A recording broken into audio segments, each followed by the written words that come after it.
ஊரில் பாலு அப்படின்னு ஒரு பையன் இருந்தானா. ஒரு நாள் ஸ்கூல் முடிஞ்சு வீட்டுக்கு வர்றப்ப வழியில் ஒரு தோட்டத்தில் நிறைய கீரை செடிகளை அவன் பார்த்தான். பாலுவுக்கு பாலக்கீரை அப்படின்னா ரொம்ப பிடிக்குமா. அதில் கொஞ்சம் கீரையை பறித்து அதை வீட்டுக்கு கொண்டு போயிருக்கிறான். வீட்டுக்கு போனதும் அவனோட அம்மாட்ட போய் அந்த கீரையை அவன் கொடுத்தானா. கீரையை அவங்க அம்மாட்ட கொடுத்து, அம்மா அம்மா நான் கொஞ்சம் கீரைகளை கொண்டு வந்திருக்கிறேன், இதை வச்சு எனக்கு சுவையான சாப்பாடு செஞ்சு தர்றீங்களா அப்படின்னு கேட்டிருக்கிறான் பாலு.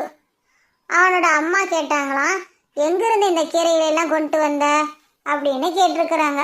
அதுக்கு பாலு சொன்னானா, நான் ஸ்கூல் விட்டு வர்றப்ப வழியில் ஒரு தோட்டத்தில் இந்த கீரைகள்லாம் இருந்தது, அதனால் அதை பறிச்சுட்டு வந்தேன், எனக்கு கீரைனா ரொம்ப பிடிக்கும்ல, சாப்பிட்லாம் அப்படின்ட்டு பறிச்சுட்டு வந்தேம்மா அப்படின்னு அவன் சொன்னானா. அதை கேட்டவனே அவங்க அம்மா, பையன் எவ்வளோ அப்பாவியாக இருக்கிறான், ஆசையாக கீரைகளை பறிச்சுட்டு வந்திருக்கிறான், நம்ம செஞ்சு கொடுக்கலாம் அப்படின்ட்டு நினச்சிருக்கிறாங்க. உண்மையிலேயே பாலு அந்த கீரைகளை திருடிட்டு தான் வந்திருக்கிறான். ஆனால் அவங்க அம்மா நினச்சிட்டாங்க, சின்ன பையன் தெரியாமல் கீரைகளை பறிச்சுட்டு வந்திருப்பான் அப்படின்ட்டு அவங்க எதுவுமே சொல்லலையாம். அவனோட அம்மாவும் அவனுக்கு அந்த கீரைகளை வச்சு சமைச்சு அன்னைக்கு நைட்டு சுவையான சாப்பாடெலாம் செஞ்சு கொடுத்துருக்குறாங்க. அதே போல் கொஞ்ச நாளைக்கு பிறகு முதல்ல நடந்தது மாதிரியே பாலு ஒரு மரத்துலேருந்து மாங்காயை பறிச்சுட்டு வீட்டுக்கு கொண்டு வந்திருக்கிறான். அவங்க அம்மாட்ட கொடுத்து, அம்மா இந்த மாங்காயில் பருப்பு போட்டு செஞ்சால் அருமையாக இருக்கும்ல, நீங்கள் எனக்கு அது மாதிரி செஞ்சு கொடுங்க அப்படின்ட்டு கொண்டு வந்து கொடுத்தானா. பரவாயில்ல, நம்ம பையன் ரொம்ப குறும்புக்கார பையனாக இருப்பான் போல அப்படின்ட்டு அவங்க அம்மா நினச்சிட்டு, எப்படி வந்தது இந்த மாங்காய் அப்படின்லாம் அவன்கிட்ட கேட்கவே இல்லையாம்.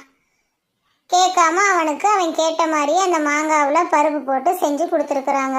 அதே போல் இன்னொரு நாள் ஏற்கனவே செஞ்ச மாதிரி பாலு திரும்பவும் அதே மாதிரி அந்த தோட்டத்தில் போய் பழங்களையெல்லாம் பறிச்சிருக்கிறான்.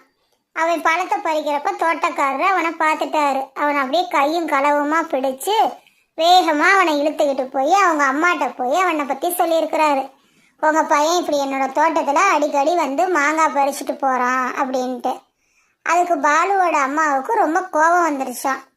அவங்க தோட்டக்கார்ட்ட சத்தம் போட்டிருக்கிறாங்க, என் பையன் அப்படியெல்லாம் பண்ண மாட்டான், வேறு யாரோ திருடினதுக்காக இவன் மேலே பழிய போடாதீங்க அப்படின்னு சொல்லி தோட்டக்காரன்ட்ட சண்டை போட்டு அனுப்பிட்டாங்க. அவங்க அம்மா அவனை கண்டிக்காமல் விட்டதுனால அவனுக்கு அவன் தப்பு செஞ்சுருக்கிறான் அப்படின்னு உணரவே முடியலை. இந்த மாதிரி அடிக்கடி ஒவ்வொரு சம்பவங்களாக நடந்துக்கிட்டே இருந்திருக்குது. நம்ம அம்மா தான் நம்மளை கண்டுக்க மாட்டேங்கிறாங்களே, நம்மளை கண்டிக்கிறதே இல்லையே, நம்ம செய்யறத நம்ம அம்மா உற்சாகப்படுத்துறாங்க அப்படின்ட்டு அவன் நினைச்சுக்கிட்டான். இப்படியே பல வருஷங்கள் போயிருச்சு.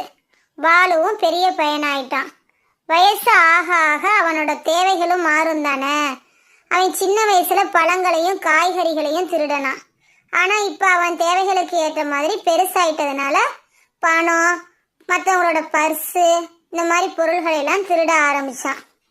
அவங்க அம்மா நினைச்சாங்க, பையன் பெருசாயிட்டான், அவன் என் பேச்சையெல்லாம் கேட்க மாட்டான் அப்படின்னு நினைச்சு கண்டிக்காமையே விட்டுட்டாங்க. அவங்க அப்பாவும் அதை பத்தி எதுவுமே கேட்கவே இல்லை. ஒரு நாள் அவன் திருடிக்கிட்டு இருக்கிறப்ப போலீஸ்காரவங்க அவனை பிடிச்சிட்டாங்க. கையும் களவுமா பிடிச்சு அவனை ஜெயிலுக்கு அழைச்சிட்டு போறாங்க. அப்பதான் அவங்க அம்மா உண்மை தெரிஞ்சு அழ ஆரம்பிச்சாங்களாம்.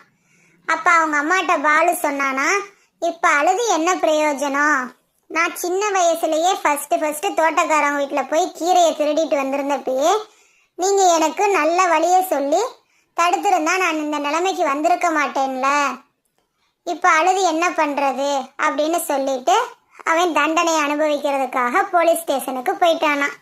இந்த கதையோட நீதி என்ன அப்படின்னா, எப்பெல்லாம் குழந்தைங்க தப்பு பண்றாங்களோ அப்பெல்லாம் அவங்க செஞ்ச தப்பை உணர வைக்க வேண்டியது அவங்க அம்மா அப்பாவோட பொறுப்பு. இல்லைன்னா குழந்தைங்க வளரும் போது அந்த தப்புக பழக்கமாக மாறி அவங்கள தப்பான வழியில கொண்டு போகும். மீண்டும் ஒரு நல்ல கதையுடன் சந்திப்போம்.